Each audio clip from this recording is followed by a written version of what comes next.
వెంకటేశ్వర ప్రభు audio book శబ్ద పుస్తకం YouTube channel. ఈ వీడియో గనక మీకు నచ్చినట్లయితే లైక్ చేయండి, షేర్ చేయండి, సబ్స్క్రైబ్ చేయండి. మీ విలువైన అభిప్రాయాలను కామెంట్ల రూపంలో తెలియజేయండి. ఎప్పటికప్పుడు తాజా వీడియోల కొరకు గంట గుర్తుని నొక్కండి. మన కథానాయకుడు గణపతి గారి తాతయ్య పాపయ్య కథ చెప్పుకుంటున్నాం కదా. పప్పు బొట్ల పాపయ్యకు అన్నం బొట్ల అన్నప్ప కూతురు పిచ్చమ్మనిచ్చి పెళ్లి చేశారని గత భాగంలో చెప్పుకున్నాం. వివాహ సంబంధ వేడుకలు విశేషముగా వర్ణింపదలుచుకున లేదు, కానీ ముఖ్యమైనవి 1-2 గలవు. పప్పు బొట్ల వారితో అన్నం బొట్ల వారు బియ్యమందినప్పుడు వారుభయులకు అనాది బంధువులైన నేటివారు దయచేసి వారితో కలిసిమెలిసి వివాహమునకు ఎంతో శోభ తెచ్చిరి. నేటివారుగాక ముఖ్యముగా అన్నం భొట్ల వారికి బంధుమిత్రులైన కన్నావారు, కందావారు, చెమకాయల వారు, బీరకాయల వారు, చేమకూర వారు, వంకాయల వారు, మిరియాల వారు, దోసకాయల వారు దయచేసి రేయింబవళ్ళు విరిగి ముక్కలగునట్లు పనిచేసి మెప్పువడసిరి. ఉప్పువారు మొదటి నుండి అచ్చటనే ఉండిరి, కానీ వారికి అన్నం భొట్ల వారితో అంత ఐకమత్యము లేదు. ఉప్పు వారికిని మన పప్పు వారికిని అతికినట్లు అన్నం భొట్ల వారితో అతకదు. ఉప్పు వారికి బంధుమిత్రులకు కూడా ఎక్కువ కలయిక ఉండెను. గొల్లప్రోలు నుంచి చల్లావారు మొదట ఏ కారణము చేతనో రాక కడపట విచ్చేసినను మొదటి నుండి అన్నం భొట్ల వారికి ఆప్తులగుట చేత వారి సమాగమము ఎంతో రసవంతముగా నుండెను. ఉభయుల ఖర్చులు పాపయ్యే వహించుట చేత అన్నప్పగారు పుచ్చుకున్న 1200 రూపాయలలో చిల్లిగవయైనను వ్యయము కాలేదు. కాక అయిన వివాహమగుట చేత పాపయ్య అధిక శోభస్కరముగా వివాహము చేసుకున్న దలచి 5 దినంబులు పల్లకీనికి ఊరేగెను. పాపయ్య దీర్ఘకాయుడొకటిచే పల్లకీలో కూర్చుండినప్పుడు చిన్న చిక్కు సంభవించెను. అతని తలకు దండియు దండిపై పరచుడు పింజరియు తగులుచుండడు చేతనే అతడు పెండ్లి కూతురు భావం వహించి తల వంచుకొనవలసిన వాడయ్యను. అందుచేత పల్లకీలోనున్న సమయములో అతనిని చూచిన వారు మెడగుళ్ళు వంగినవని కొందరు, గూని వచ్చినదని కొందరు, కాదు 60వ పడిలో చిన్నపిల్లను వివాహమాడినందుకు సిగ్గుతో తల వంచుకున్నాడని కొందరు తోచిన విధముగాననిరి. దీర్ఘకాయమునకు తోడుగా అతడు లావుగలవాడొకటి చేతను, గూనంత బొజ్జగలవాడొకటి చేతను దండాడింపు సమయమున ఇంకా పెద్ద చిక్కే సంభవించును. వచ్చిన బంధువులలో, మిత్రులలో, పరిచితులలో అతని నెత్తుకుని దండాడింపు చేయగలవారు లేకపోయిరి. పాపము నేటి కాలమునకు పాపయ్య ఒక ఇంటివాడొగుచున్నాడు గదా, అతని ముచ్చట మాత్రము తీరవలదాయని ఒక బంధువుడు సాహసించి పెండ్లి కుమారునెత్తుకుని 2 గంతులు వేయినప్పటికీ నూనె సిద్ధి వలె ఉన్న పాపయ్య బొజ్జ జారిపోవ లక్క గుమ్మడికాయ వలెనతడు కింద గభాలును కూలెను. చట్ట నొప్పి పుట్టెను. పిమ్మటనతడు ఒక ఎరుగు మీద కూర్చుండి పెండ్లి కుమార్తె మీద బగ్గుండ జల్లి ఆ ఉత్సవము అయినది అనిపించెను. ఇక భోగము మేళము గురించి 2 మాటలు చెప్పవలెను. పాపయ్య జన్మచేత శుద్ధ వైదికుడైనను చాలా కాలము పునః నగరములో నివసించిన నాగరికుడొకట చేత గొప్ప రసికులలో చేరదగిన వాడుగావున శృంగార దేవతలకు వేశ్యలు లేని పెండ్లి కాదని అభిప్రాయపడి వెలయాండ్రకు ప్రసిద్ధికెక్కిన పసలపూడి, మండపేట మొదలగు గ్రామములకు ప్రత్యేకముగా మనుష్యులు నంపి మేళములకై ప్రయత్నించెను. అది వివాహ కార్తీయకుటి చేత మేళములన్నీ అందందు కుదిరి ఉండుట చేత తగిన మేళము దొరకలేదు. మేళము ఉండి తీరవలెనని పాపయ్య పట్టుబట్టెను. అందుచేత అతని మిత్రుడు ఒక మేళమును తీసుకుని వచ్చెను. ఆ వేశ్య పేరు చంద్రవదన. చిన్నప్పుడు అది మిక్కిలి చక్కనిదే గాని మసూచికపు మచ్చలు మగమున ఉండుట చేతను, కుడికాలు కొంచెము వంకరేగుడు చేతను దానిని ఎవరూ మేళమునకు పిలుచుట లేదు. దాని వెనుక తాళహంగు వేగినది పాటకత్తియే గాని కొంచెము నత్తి ఉండుట చేత దాని పాట శోభించుటకు వీలు లేకపోయేను. వేశ్య వివాహకాలమున పెండ్లి పందిరి అలంకరించి తీరవలేనని పాపయ్య దృఢ సంకల్పము చేసుకుని ఉండుటచే అమావాస్య నాటి చంద్రబింబం వంటి మొగము గల ఆ చంద్రవదనను పిలిపించి పాపయ్య మేజువాణి చేయించెను. వచ్చిన బంధువులు దోషైక దృక్కులు గాక, అనగా వంకరలు వెతికేవాళ్ళు గాక, గుణగ్రహణ పారీణులగుటి చేత మోర చేతుల దాని అభినయమునకు నత్తి దాని గానవైఖరికి మహానంద భరితులై రాత్రి పొద్దుపోవు వరకు ఉదయమున 2 జాముల వరకు మేజువాణి చేయుచుండిరి. శుద్ధ వైదికులగుటచే రసికత నిరుంగక ఇట్లువారు సంతసించిరని కొందరు పడుచువాండ్రు అనసాహసించిరి. కానీ ఆ మాటలు మీరు నమ్మకూడదు. వారు అల్ప సంతోషులనియు గుణమెంతవరకు ఉన్న అంతవరకు గ్రహించి ఆనందించగలవారనియు తలంపవలెను. వివాహము ముగిసెను. మొత్తం మీద వివాహమైనందుకు మన పాపయ్య మిక్కిలి సంతసించెను. కానీ అతని మనసులో ఒక విచారం ఉండెను. అత్తవారింటికి మనుగుడుపునకు పోవుట మొదలగు ముచ్చటలు తీరుటకు అవకాశం లేకపోయినందున అది గొప్ప కొరతగా అతడు ఎన్నుకొనుచూ వచ్చెను. అత్తమామలు వివాహమైన తర్వాత కూడా కొంతకాలము మందపల్లిలోనే ఉండి అల్లుడు తమ ఇంట చేయవలసిన మనుగుడుపు తామే అల్లుని ఇంట చేయసాగిరి. చూచువారికి పాపయ్య మామగారై అన్నప్ప అల్లుడైనట్టుండెను. తనకు సరి అయిన గౌరవము జరగలేదని అల్లుడు బెట్టు చేయుటకు అవకాశం లేకపోయాను.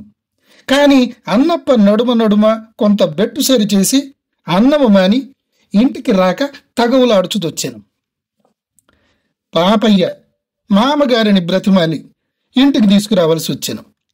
అన్నప్ప వివాహమైన వెంటనే మూలస్థానమునకు వెళ్ళిపోవదలచను. కానీ 16వ దినముల పండుగైన తర్వాత వెళ్ళుట మంచిదని ఆగిను. ఆ పండుగ ముగిసిన తర్వాత అన్నప్ప భార్యకు పెండ్లి బడలిక వలన కొంచెము జబ్బు చేసెను. అది నివారణ మగునప్పటికీ కన్నప్పకే కొంచెం అనారోగ్యము కలిగెను. అన్నప్ప తుదకు నెమ్మదిగానున్న తర్వాత బయలుదేరిపోవలదమని పంచాంగము చూడగా ఒకనాడు వారము మంచిది కాకపోయేను, మరొకనాడు తిథి మంచిది కాకపోయేను, వేరొకనాడు నక్షత్రము మంచిది కాకపోయేను. ఇవి అన్నీ కుదిరిన ఒకనాడు బయలుదేరగా పిల్లి ఎదురుగా వచ్చినందున ఆ దినమునకు ప్రయాణము ఆగిపోవలసి వచ్చెను.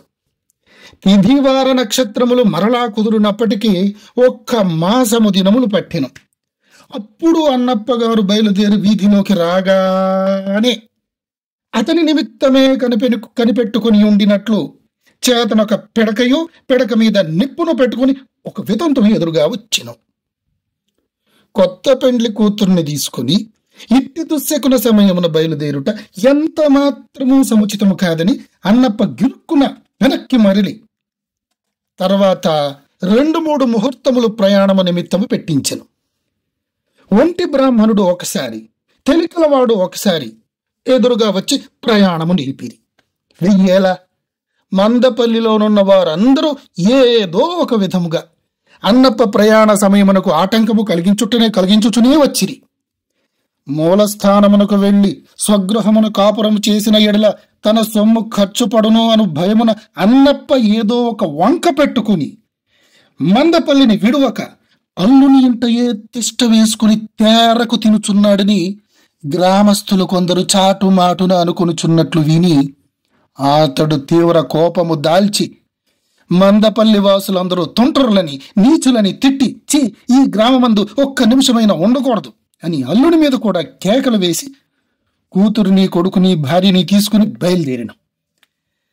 ఆ ముహూర్త బలిమి ఎట్టిదో గాని వారు పొలిమేరైనా దాటక మునిపే గొప్ప మబ్బు పట్టి ఉరుములతో మెరుపులతో ఏనుగు తొండము లావు ధారలతో గొప్ప వర్షము కురిసెను.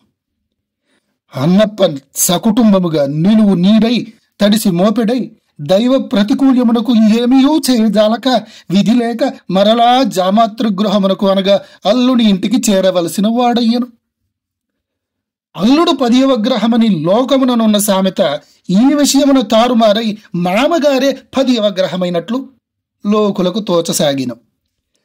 స్వగృహమున ఉన్నప్పుడు పాత ఉసిరిక పచ్చడియో, కాల్చిన మిరపకాయ గంజియో, చింతపండు పచ్చడియో అన్నమునకు ఆధారముగా నుండిన చాలును అనుకునే అన్నప్ప తత్వము మారిపోవట చేతనో మరి ఏ కారణము చేతనో అల్లుని ఇంట ఉన్నంత కాలము అన్నప్పకు పాత బియ్యము పప్పు, అధమ పక్షము ఒక కూర, ఆ పైన పచ్చి పులుసు, ఇంకా మరికొన్ని కావలసి వచ్చెను.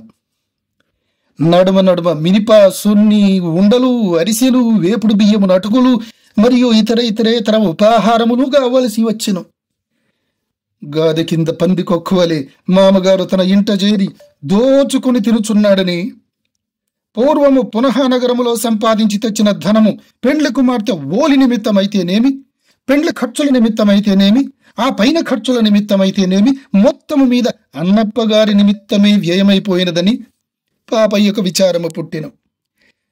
చూచి మామగారిని వెళ్ళగొట్టలేడు.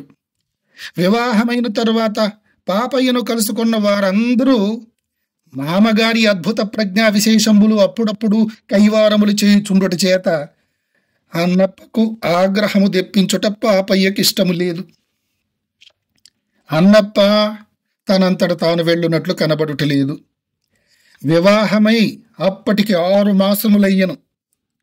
అత్తగారి కుటుంబ భరణమునకైన వ్యయమటుండగా మామగారే అప్పుడప్పుడు చేబదులుగా పుచ్చుకున్నది 70 రూపాయలయ్యను. మందపల్లి నీళ్లు తనకి వేడి చేసినవని అన్నప్ప వారమునకొకసారి ఆవు నేతితో మంగలి చేత తల అంటించుకుని తలంటు కూలి నేతి వెల కూడా అవునునకే అంటగట్టుచుండెను. భార్య వచ్చినదన్న సంతోషం పోయి పాపయ్యకు మామగారి రూపమున శనిదాపరమైందని విచారము పుట్టెను. శనిగ్రహ పీడ వదిలించుకొనుటకై దేశమందలి ఎల్లవారు మందపల్లి పోవచ్చుండగా మందపల్లిలోనే ఉన్న పాపయ్యకు శనిగ్రహ పీడ వదలకపోయిను. ఇది తిలదానముతో వదిలేడి శని కాదు, తైలాభిషేకముతో వదిలేడి శని కాదని పాపయ్య మనసబు కరణాలతోనూ గ్రామములో తక్కిన పెద్ద మనుషులతోనూ ఆలోచనలు చేయసాగిను. ఎవరికి దోచినట్లు వారు సలహాలు చెప్పిరి. నా ఇంటి నుండి మీరు లేచిపోవలసినదని స్పష్టముగా చెప్పుటయే మంచిదని మనసబు సలహా చెప్పాను. ఉప్పు, పప్పు, బియ్యము మొదలగు పదార్థములు ఇంట లేకుండా చేసి ఒక 10 దినములు ఏ గ్రామమునకైనా వెళ్ళిపోమ్మని కరణము హితోపదేశము చేశాను. ఈ 2 ఉపదేశములు పాపయ్యకు అంతగా రుచింపలేదు. ఇక కొంతకాలము ఓపిక పట్టవలేనని అతడు నిశ్చయించుకుని పిల్లి మీద పెట్టి, ఎలుక మీద పెట్టి సూటిపోటి మాటలు మామగారికి అర్థమగునట్లుగా అనజొచ్చెను. పిచ్చుక మీద పెట్టి, పీట మీద పెట్టి అన్నప్ప అల్లుడన్న మాటలకు తగిన ప్రత్యుత్తరము చెప్పసాగిను. ఎట్టకేలకు పాపయ్యకు ఓపిక క్షీణించెను. ఒకనాటి రాత్రి భోజనానంతరమున నూతి నరసింహమనుడు మిత్రుని పిలుచుకుని వచ్చి మామగారిని వెళ్ళిపోమ్మని అతని చేత వర్తమానము పంపాను. నరసింహము ఎంతో మృదువుగాను యుక్తియుక్తముగాను పాపయ్య అభిప్రాయము అన్నప్ప గారితో చెప్పెను. కాని ఆ పలుకులు వినగానే అన్నప్పకు వచ్చిన కోపము ఇంతంతని వర్ణింపనలవిగాదు. కూర్చుండినవాడు కూర్చుండినట్టే ఉవ్వెత్తుగా లేచి ఇల్లెగిరిపోవునట్లు పెద్ద పెద్ద కేకలు వేయుచు, కొండ ముచ్చువలే గంతులు వేయుచు, చేతులు బారలు జాపుకొని ఆడుచు తన కోపములో కొంత భాగం ఈ విధముగా వాక్య రూపమున వెళ్లబుచ్చెను. పునః సతారాలలో చేరి పీనుగులు మోసుకున్నట్టి వానికి మాణిక్యము అంటే పిల్లను తీసుకుని వచ్చి కట్టబెట్టుట నాది బుద్ధి తక్కువ. తన వంశము ఎక్కడ నిలువకపోవునో అని భయము చేత నా పిల్లనిమ్మని ఎందరి చేతనో నాకు వర్తమానం అంపి నా కాళ్ళు కడుపు పట్టుకొని బతిమాలుడు చేత బ్రాహ్మణ వంశం ఒకటి నిలబెట్టిన పుణ్యము ప్రతిష్ట కలుగునని పిల్లనిచ్చితిని. లేని ఎడల 60 ఏండ్ల వానికి నా పిల్లనిత్తునా? పెద్దవాడైనప్పటికీ సాంప్రదాయం గలవాడు, పరువు గలవాడని అనుకుంటుని గాని పరువు మర్యాదలు లేని ఒంటిపూట వెధవని అనుకోలేదు. ఇది ఏమి పాడు గ్రామము గాని ఈ దరిద్రపు కొట్టు గ్రామంలో ఎన్నిసార్లు పయనమైనను పోవదలిచినను అన్నీ దుశ్శకునములే. ఊరి నిండా మాయ పిల్లులు, మాయముండలు. ఇంటిలో నుండి వీధిలోనికి అడుగు పెట్టితిమా ఎదురుగానొక మొండ సిద్ధము, తొంగి చూచితిమా ఒక పిల్లి సిద్ధము. శని ప్రతిష్ట గల గ్రామంలో ఇంతకంటే ఎక్కువ ఉండనా? చీ, నా గౌరవము గంగపాలు చేసినావు, నా పరువు బండలు చేసినావు. నేనెంతో గౌరవముగా కాలక్షేపం చేయుచున్నాను. అత్తమామలకు 4 దినములు పట్టడన్నము కూడా పెట్టలేక లేవగొట్టిన నీ పరువు మీద నిప్పులు పోయా, నీది కూడా ఒక బతుకట్రా. ఇరు పార్శ్వములు అన్నదమ్ములు గాని, అక్క సిలిండర్ గాని, చుట్టములు పక్కములు గాని లేని సన్యాసి ముండా కొడుకు. వీడు దిక్కుమాలిన వీడి పాడెగట్ట. గంజి కాసిపోసుడు దిక్కైన లేదు. పెండ్లి అయిన మరుసటి రోజు నుంచి సోలెడు బియ్యం తానే పొయ్యి మీద పెట్టుకొని చేతులు గాల్చుకొని నిత్య విధిలాగున వండుకొని తినవలెనని పాపము జాలిపడి ఉపకార బుద్ధి చేత నేను 10 దినములు పనులు జరుపుకొని గంపంత కమాటము వదులుకొని 2 పూటలు నా భార్య చేతనే మడిగట్టించి ఆవల చెంబు ఆవల పెట్టని నా కూతురు చేత పై పని చేయించి వేడి చేసి నా కళ్ళు మసకలు గమ్మినప్పటికీ నాలో నేనే ఓర్చుకొని నేను కూలివాని వలె రాత్రింబవలు చాకరీ చేయగా నా చాకరీ విషమైనది. ఛీ, ఈ కొంపలో నీ ఒక్క గడియ కూడా ఉండను. ఓసై, ప్రయాణం మూటగట్టవే, పిల్లవాణిని లేపవే. ఈ రాత్రి ఈ కొంపలో నుంటిమా నేను వేరేవాడనే అని లోపలికి వెళ్ళి నిద్రపోవచ్చున్న పిల్లలను లేపి తన బట్టలు కొన్ని, పాపయ్య బట్టలు కొన్ని, తన చెంబులు కొన్ని, పాపయ్య చెంబులు కొన్ని కలిపి మూట కట్టుకుని ఆ మూట నెత్తి మీద పెట్టుకుని ఆలబిడ్డలు వెంట పెట్టుకుని నా కంఠంలో ప్రాణం ఉండగా నేను ఈ కొంపలో తిరిగి అడుగు పెట్టను. ఇంత అవమానం చేసిన తర్వాత నేను ఈ గ్రామానికైనా మళ్ళీ రాగలనా? నేను కూటికి మొగం వాచిన వాడిని కాదు, గుట్టకు మొగం వాచిన వాడిని కాదు. అల్లుడు 10వ గ్రహం అన్న మాట నాకు ఇప్పుడు అర్థమైంది. నేటితో నా పిల్లకు నాకు ఈ ఊరితో రుణం తీరిందని గుమ్మము దిగిన. ఆ పలుకులకు మిక్కిలి కోపగించి పాపయ్య పునః నుండి తెచ్చిన దుడ్డు కర్రతో 2 దెబ్బలు తీయదలిచాను. కానీ నూతి నరసింహము అతన్ని వారించి మెల్లగా అన్నప్పతో ఇట్లనియే, అన్నప్ప గారు, మీరు కొంచెం శాంతించవలెను. మీ అల్లుడు విశేషముగా ధనమున్న సంసారి కాడు గనక, అతని క్షేమం కూడా మీరు చూడవలయను గనక, 2 సంసారములు అతడు భరించలేడు గనక, కష్టనిష్ఠురములు చెప్పుకున్నట్టుకు మీరు తప్ప అతనికి ఎవరు మాత్రం ఉన్నారు గనుక, నేను మీ ఉభయులకు కావలసిన వాడను గనుక నా చేత రహస్యముగా తన సాధక బాధకములు వర్తమానము పంపినాడు. దీనికి మీరింత కోపపడవలసిన అవసరం లేదు. ఈ రాత్రియే వెళ్ళవలసిన అవసరం లేదు. స్థిమితము మీద వెళ్ళవచ్చును. అర్ధరాత్రము వేళ చిన్న పిల్లలను తీసుకుని మీరెక్కడికి పోగలరు. కాబట్టి ఈ రాత్రి ఇక్కడనే పండుకొని రేపు భోజనం చేసి వెళ్ళవచ్చును నిలువుడు అని వేడుకొనుటయు. అన్నప్ప దెబ్బతిన్న తాచుపాము వలె ఆగ్రహము రెట్టింప, ఈ రాత్రి కాదు కదా, గడియ కూడా ఇక్కడ ఉండను. అన్నం బట్లు వారంటే ఒక్క మాట మీద నిలబడగలవారు. ఇతని ఇంటిలో నిద్రపోవటం కంటే శ్మశానంలో నిద్రపోవటం మంచిది. నన్ను పలకరించొద్దు, నా నోరు మంచిది కాదు. మీ ఇద్దరికీ పరువు సమానము గనుక మీకు కలిసినది, నాకు మీతో గలీదు. ఈ 6 మాసములు విధి లేక ముండ్ల మీద ఉన్నాను ఇక్కడ.